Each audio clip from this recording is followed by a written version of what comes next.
Well, now that you have a few chords under your belt, let's finish off the notes in open position. On the A string, the notes are A, B, and C. On the staff, they're going to look a little funny because you need ledger lines to signify those notes. A is the second ledger line below the staff. B is the note below the first ledger line below the staff. And C is on the first ledger line below the staff. On the fretboard, A is the open fifth string. B is the second fret, fretted by the second finger.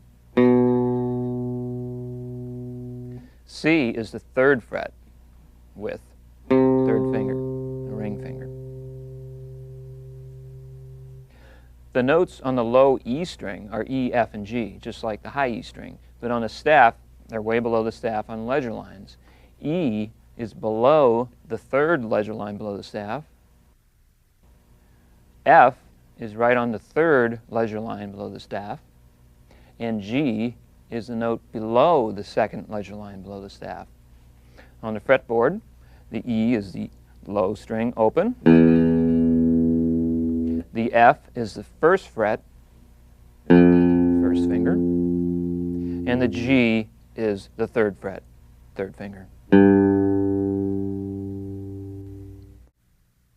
We're going to play a song called Boogie Bass.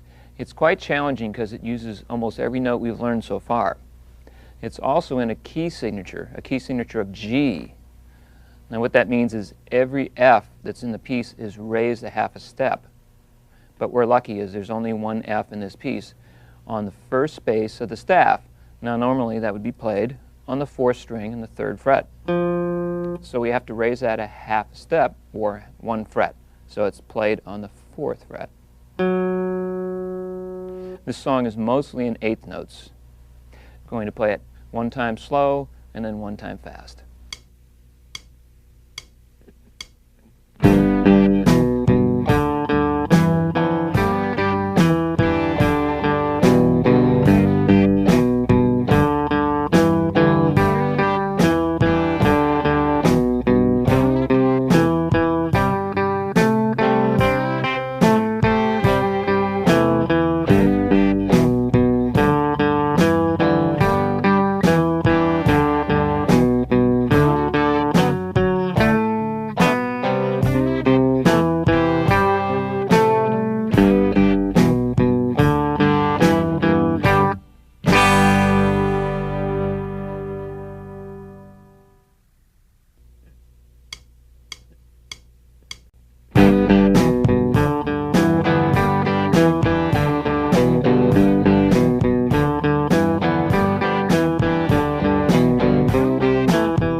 Scarborough Affair is a traditional English folk song in a 3/4 time signature.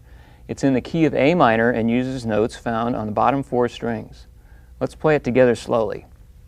1, 2, 3.